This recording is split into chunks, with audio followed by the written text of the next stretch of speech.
আবিষ্কার করতে পারছে না। এই আত্মাকে বিজ্ঞান কোনোভাবেই তাদের আয়ত্তে আনতে পারছে না, তারা বুঝতে পারছে না, দেহের মধ্যে আত্মাকে খুঁজে পাচ্ছে না।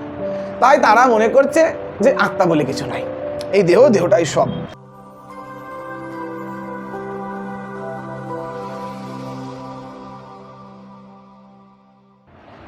হরে কৃষ্ণ। সুধী সজ্জন ভক্তবৃন্দ, সকল বৈষ্ণব ভক্ত, সকল দর্শক ভক্ত, সকলের চরণে আমার অনন্ত কোটি সশ্রদ্ধ প্রণাম। আশা করি আপনারা সকলে খুব ভালো আছেন, ভজন কুশলে আছেন। আমরা শ্রীমদ্ ভাগবত গীতা সার তত্ত্ব আলোচনা করছিলাম। আজ আমাদের পর্ব 5। আজ আমরা যেই বিষয়টি সম্বন্ধে আলোচনা করব খুবই গুরুত্বপূর্ণ বিষয়।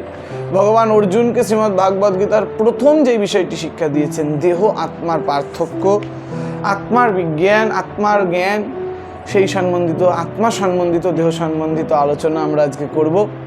আপনারা সকলে প্রস্তুত হয়ে বসুন এই আত্মার জ্ঞান লাভ করবার জন্য। হরে কৃষ্ণ। ওম অজ্ঞানতিমিরন্ধস্য জ্ঞানাঞ্জন শলাকয়া চক্ষুরুন্মিলিতং येन তস্मै শ্রী গুরুবে নমঃ। নমো বিষ্ণুপাদায় কৃষ্ণপৃষ্ঠায় ভূতলে শ্রীমতে ভক্তিবেদান্ত স্বামিনিতি নামিনে। নমস্তে সারস্বতে দেবে গৌরবাণী প্রচারিণে নির্বিশেষ শূন্যবাদী পাশ্চাত্য দেশতারিণে। হরে কৃষ্ণ।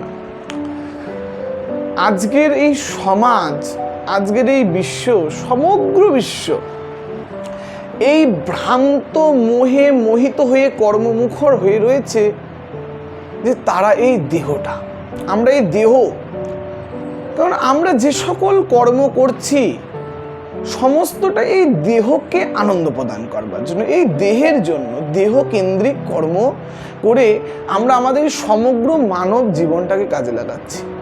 আজকে সমাজে যত চাকুরি, যত আলোচনা সভা, যত রাজনৈতিক সামাজিক যত বিষয়গুলি, সবগুলি কোনো না কোনো দিক থেকে দেহকেন্দ্রিক। সবাই আজকে তাদের এই দেহটাকে নিয়ে এত মাতামাতি করছে, তারা এই বিষয়টি ভুলে যাচ্ছে, বা আমরা এই বিষয়টি ভুলে যাচ্ছি যে এই দেহটি আমাদের সবকিছু নয়। কেন এমন বলছি? কেননা একটা সময় আমরা দেখতে পাচ্ছি একটা পশু, একটা পাখি থেকে শুরু করে প্রতিটা মানুষ, শুধুমাত্র এমন নয়, নিম্নবিত্ত মানুষ, নিম্নবিত্ত, মধ্যবিত্ত, উচ্চবিত্ত, এমএলএ, মিনিস্টার, প্রত্যেকেই একটা না একটা টাইম পর তাদের সেই শরীরটাকে ছেড়ে চলে যাচ্ছে। এই যে বললাম শরীরটাকে ছেড়ে চলে যাচ্ছে, এই বিষয়টি নিয়েই যত সমস্যা। কে চলে যাচ্ছে? আধুনিক বিজ্ঞান এই শরীরের হৃৎপিণ্ড, এক্সরে, এমআরআই ইত্যাদি করে হৃৎপিণ্ড, ব্রেন এবং নার্ভ আদি সূক্ষ্মাতি সূক্ষ্ম বিষয়গুলো আবিষ্কার করতে পেরেছে, কিন্তু এই আত্মার আবিষ্কার করতে পারছে না। এই আত্মাকে বিজ্ঞান কোনোভাবেই তাদের আয়ত্তে আনতে পারছে না, তারা বুঝতে পারছে না, দেহের মধ্যে আত্মাকে খুঁজে পাচ্ছে না। তাই তারা মনে করছে যে আত্মা বলে কিছু নাই, এই দেহটাই সব। কিন্তু আমরা যদি একটুখানি ভাবি, যখন কেউ মারা যায় তখন আমরা বলি উনি চলে গেলেন, ওই ব্যক্তি আমাদের ছেড়ে চলে গেলেন। একবার একটা ছোট ছেলে, তার দাদু মারা গেছে, তার দাদুর শরীরটি তার বাড়ির উঠোনে রাখা, সকলে কান্নাকাটি করছে, সকলে আসছে, বলছে যে এই ব্যক্তি অনেক সজ্জন ছিলেন, ইনি সকলকে ছেড়ে চলে গেলেন। অনেকে সবাই বলছে চলে গেলেন, চলে গেলেন। ছোট বাচ্চা মনে প্রশ্ন এসছে, ভাবছে দাদু তো শুয়ে আছে, এখানেই আছে, কিন্তু সবাই কেন বলছে চলে গেলেন? বাবার কাছে কি বলছে, বাবা, সবাই বলছে এই দাদু চলে গেল, চলে গেল, আমি তো দেখছি দাদু এখানেই আছে, দাদু কেন, তাহলে সবাই কেন বলছে দাদু চলে গেল? তখন তার বাবা বলছে, দেখো বাবা, তুমি যেটাকে দেখতে পাচ্ছ এখানে আমাদের চোখের সামনে যেই শরীরটি রাখা রয়েছে, ইনি তোমার দাদু নন, ইনি হচ্ছে তোমার দাদুর শরীর। কিন্তু তোমার দাদুর যে আত্মা, সে আর এই জগতে নেই। যতক্ষণ তিনি এই শরীরটির ভিতরে ছিল ততক্ষণ এই শরীরটি কার্যকর ছিল, ততক্ষণ এই শরীরটি চেতনাগ্রস্ত ছিল। বলা হয়েছে এখান থেকে আমরা আত্মার সংজ্ঞা পাই। কি আত্মার সেই সংজ্ঞা? আত্মা হচ্ছে জীবনী শক্তির এক চিন্ময় স্ফুলিঙ্গ। এই আত্মা কোনো জাগতিক বস্তু নয়, আত্মা হচ্ছে চিন্ময় বস্তু, যা এই শরীরে যতক্ষণ পরিব্যাপ্ত থাকবে এই শরীরকে ক্রিয়াশীল করে তুলবে। বলছে যা প্রতিটা দেহকে ক্রিয়াশীল করে। যতক্ষণ এই শরীর ক্রিয়াশীল রয়েছে, যতক্ষণ এই শরীরে চেতনা রয়েছে, ততক্ষণ জানতে হবে এই শরীরে আত্মা রয়েছে। কখন বুঝবো যে এই শরীরে আত্মা নেই? যখন এই শরীর আর ক্রিয়াশীল হবে না, যখন এই শরীরের প্রতিটা পার্টস, অঙ্গ, সমস্ত কিছু সঠিক থাকা সত্ত্বেও এই শরীর অচৈতন্য হয়ে পড়বে, এই শরীর তখন মৃত বলে গণ্য করা হবে। তখন আমাদের বুঝতে হবে এই আত্মা তখন আর এই শরীরে নাই। তখন যতক্ষণ এই বস্তু আমাদের এই শরীরে থাকে ততক্ষণ আমরা এই শরীরটিকে জীবন্ত বলি। যখনই এই আত্মা শরীর থেকে বেরিয়ে যায় আমরা এই শরীরকে মৃত বলি। তাছাড়াও এই আত্মাকে বোঝবার জন্য একটু সংজ্ঞাগত উপলব্ধির প্রয়োজন আছে। যেমন আমরা যদি বলি এই হাতটি আমার, কখনো আমরা বলছি এই শরীরটা আমার, কেউ আমরা বলছি ডোন্ট টাচ মাই বডি, আমার শরীরে তুমি শরীর টাচ করো না। আমরা বলছি যে আমার শরীর, তার মানে শরীরটা কিন্তু আমি নই। আয়নার সামনে গিয়ে আমি দেখছি যে এই শরীরটাকে বা এই যে দেহটা, এটা আমি নই। এই দেহটা আমার, কিন্তু আমি এই দেহটা নই। এই জিনিসটা বোঝা। বলা হয়েছে এই আত্মার লক্ষণ হচ্ছে চেতনা। কি রকম? এই ঠিক যদি সূর্য ওঠে আকাশে তখন এই জগতের প্রতিটা কণা আলোকিত হয়ে ওঠে, উজ্জ্বল হয়ে ওঠে। ঠিক তেমন আত্মাই শরীরে আছে কিনা বোঝবার জন্য যখন এই আত্মা শরীরে থাকে, এই নখের ডগা থেকে চুলের আগা পর্যন্ত শরীরের সমস্ত অঙ্গ চেতনাগ্রস্ত হয়, চেতনা চলে আসে। যদি এই আত্মা না থাকবে তাহলে আমাদের এই শরীর অচৈতন্য হয়ে যাবে, শরীরে কোনো রকম চেতনা থাকবে না। এই আত্মার লক্ষণ হচ্ছে চেতনা। এখন বিজ্ঞান এই আত্মাকে যদি যাচাই করতে চায়, আত্মাকে যদি পরীক্ষা করতে চায়, বহু বহু কাল, বহু বহু শতাব্দীর পর শতাব্দী কেটে যেতে পারে। ঠিক আছে? এই আত্মাকে জানতে গেলে এরকম ইন্দ্রিয়জাত পরীক্ষা নিরীক্ষা কিংবা জল্পনা কল্পনার মাধ্যমে জানা যাবে না।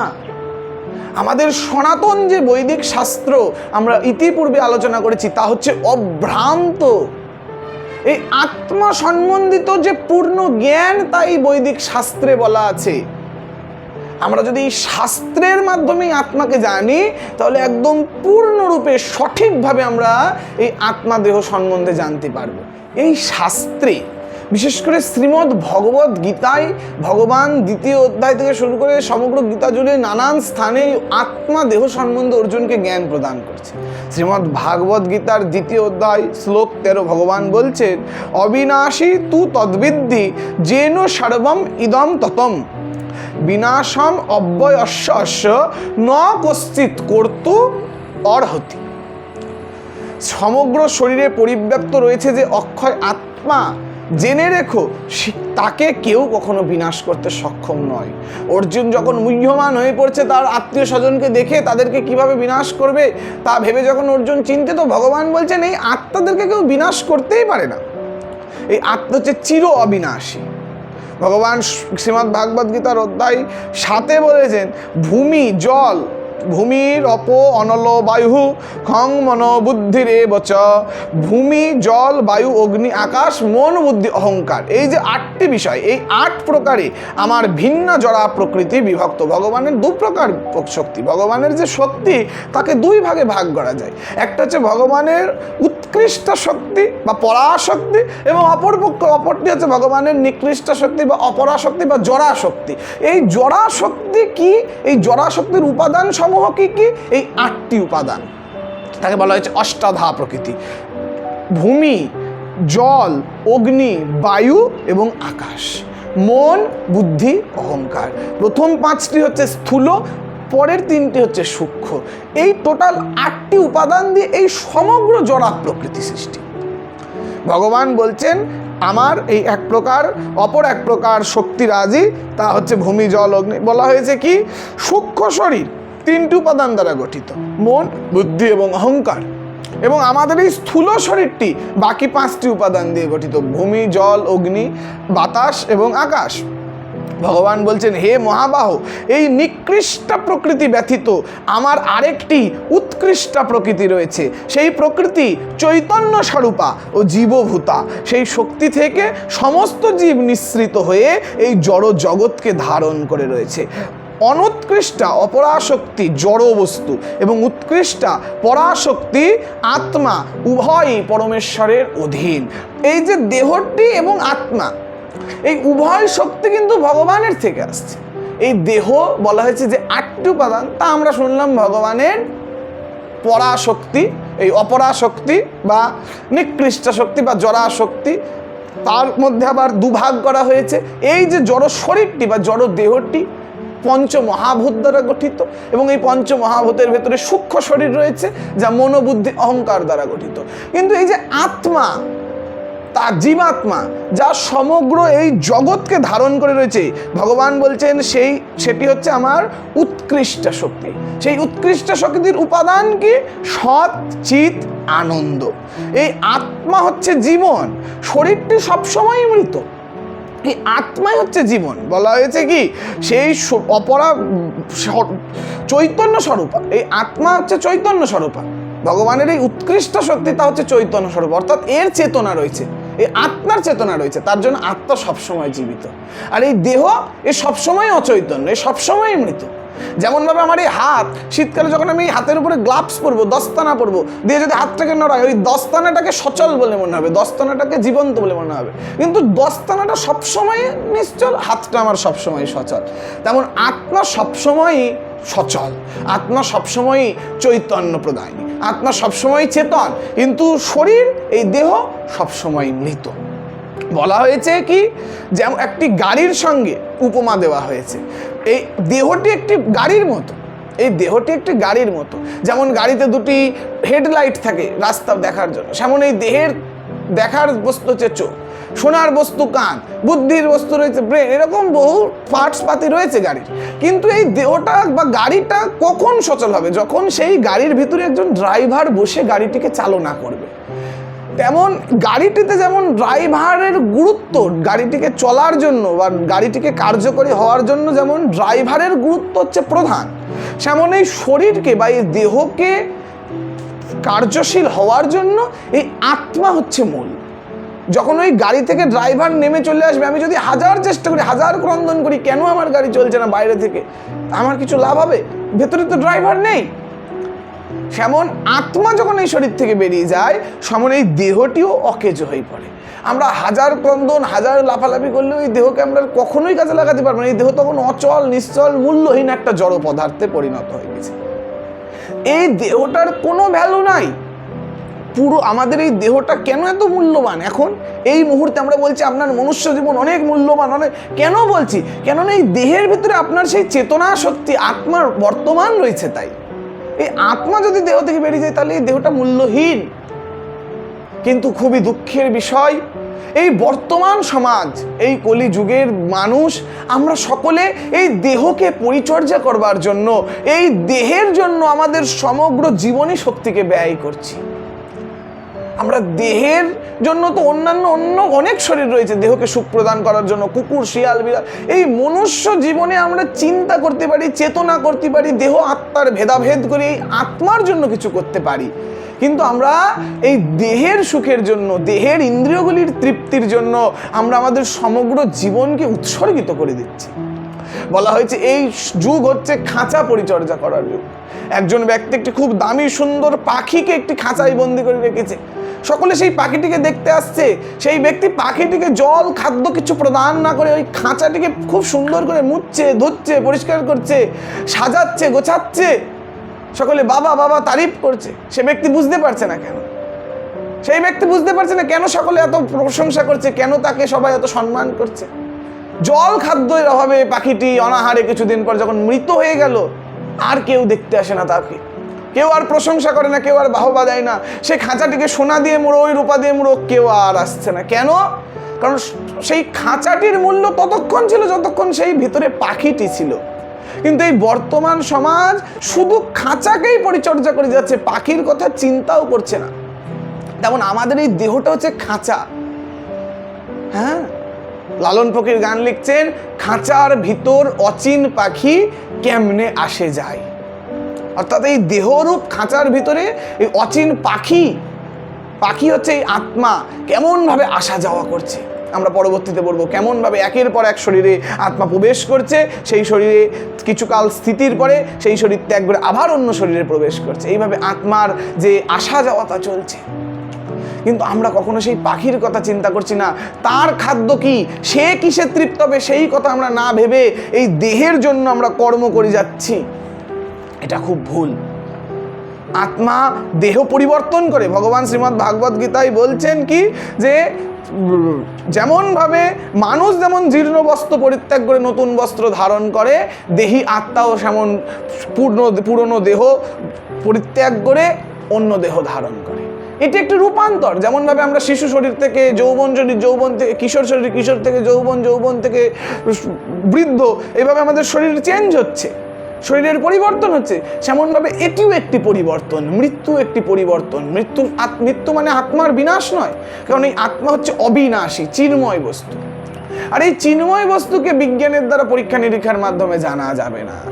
এই গুরু শিষ্য পরম্পরায়, শাস্ত্রের মাধ্যমে, ভগবানের বাণীর মাধ্যমে এই আত্মার কথা আমাদেরকে বুঝতে হবে। এবার আমরা যদি এই দেহ আত্মার কিছু সামান্য দুটো একটা পার্থক্য করি, এই দেহ হচ্ছে অচেতন, এই যা আলোচনা হলো তার একটা জিস্ট আপনাদেরকে বলছি। দেহ আত্মার পার্থক্য: দেহ অচেতন, আত্মা চেতন। দেহ হচ্ছে জড়, 8 রকমের জড় উপাদান দিয়ে তৈরি। আমরা আলোচনা ক্ষিতি, অপ্তেজ, মরুদ্গম এবং মনোবুদ্ধি, অহংকার। আর এদিকে জড় উপাদান শূন্য। আত্মা হচ্ছে জড় উপাদান শূন্য, তাতে কোনো জড় উপাদান নেই, চিন্ময় চিৎকণা। এবং কি বলা হয়েছে, 3 রকমের যে চিৎ ভাবের অবিভাজ্য রূপ, চিৎ ভাব সচ্চিদ আনন্দময়, তার অবিভাজ্য রূপেই আত্মা। এই দেহ সদা পরিবর্তনশীল, প্রতিদিনই দেহের রূপান্তরিত হচ্ছে, বৃদ্ধি হচ্ছে, ক্ষয় পাচ্ছে। কিন্তু আত্মা চির অপরিবর্তনীয়, অব্যয়, তার কোনো বৃদ্ধি নাই, ক্ষয় নাই, কিচ্ছু নাই। এই দেহটা হচ্ছে নশ্বর, এই দেহটা হচ্ছে বিনাশশীল, এই দেহটা হচ্ছে অনিত্য। আত্মা হচ্ছে অবিনশ্বর, আত্মা হচ্ছে নিত্য, আত্মা হচ্ছে শাশ্বত। এই দেহটা ভগবানের বহিরঙ্গা শক্তি, ভগবানের অপরা জরা প্রকৃতির সৃষ্টি। আত্মা ভগবানের অবিচ্ছেদ্য অংশ, তটস্থা শক্তি বা পরা প্রকৃতির সম্মত। এই দেহ হচ্ছে স্থূল পরিমাণযোগ্য, আত্মা সূক্ষ্ম পরিমাণ, অপরিমেয়, তাকে মাপা যাবে না। দেহকে মাপা যাবে, আত্মাকে তো মাপাই যাবে না। শ্বেতসত্তর উপনিষদে বলা হয়েছে একটা কি, শ্বেতসত্তর উপনিষদে শ্রীমদ্ ভাগবতে অনেক জায়গায় আত্মার আয়তন বলা হয়েছে। সেই আত্মার আয়তন বলা হচ্ছে কি না, একটা কেশাগ্রের 10,000 শতভাগ্যে যদি শতভাগ করা যায়, অর্থাৎ 10,000 ভাগের 1 ভাগ হচ্ছে, তাও ততখানিও নয়, ততখানি হচ্ছে আত্মার আয়তন। তাহলে কত সূক্ষ্ম, অপরিমেয়, তাকে মাপা যাবে না। আত্মা অছেদ্য, অদাহ্য, মানে আত্মাকে পোড়ানো যাবে না, ছেদন করা যাবে না, জলে ভাসানো, কিচ্ছু করা যাবে না। কিন্তু দেহ অস্ত্রাদির দ্বারা বিনাশযোগ্য, হচ্ছে আগুনে পুড়ে যাবে। তারপর এই দেহ হচ্ছে ব্যক্তিত্বহীন যন্ত্র, কিন্তু আত্মা হচ্ছে মূল ব্যক্তি। তো এই সকল দেহ আত্মার পার্থক্য জেনে যখন আমরা সেই ভগবানকে জানবার চেষ্টা করব, দেহ আত্মার পার্থক্য জেনে দেহগত বুদ্ধি থেকে বেরিয়ে এসে আমরা যখন এই আত্মার উন্নতির কথা, আত্মার জন্য চিন্তা করব, তখন আমরা এই প্রকৃত আমাদের চেতনার বিকাশ ঘটবে, আমরা প্রকৃতভাবে ভগবানকে জানতে পারবো। যাই হোক, আজকের আলোচনা এই আত্মা সম্বন্ধিত জ্ঞান আপনারা ধৈর্য সহকারে শ্রবণ করলেন, তার জন্য আপনাদের অত্যন্ত ধন্যবাদ। আমরা পরবর্তী যে আলোচনা করব পরবর্তী ভিডিওতে, তা খুব ইন্টারেস্টিং। এখন এই জগতে সবাই বলছে আমি ভগবান, নরনারায়ণ মানুষই ভগবান। তো সেই যে আলোচনা, আমি কি ভগবান, আমি কি আত্মা, তো ভগবানের অংশ আলোচনা হলো, তাহলে আমি কি, তাহলে আমি আত্মা, তাহলে আমি কি ভগবান, সেই বিষয়ে আমরা পরবর্তী ভিডিওতে আলোচনা করব। আপনারা প্রস্তুত থাকবেন, সকল ভিডিওগুলি আপনারা দেখবেন এবং এই চ্যানেলটিকে সাবস্ক্রাইব করে, ফেসবুক থেকে দেখলে ফলো করলে আমাদের পাশে থাকবেন। হরে কৃষ্ণ।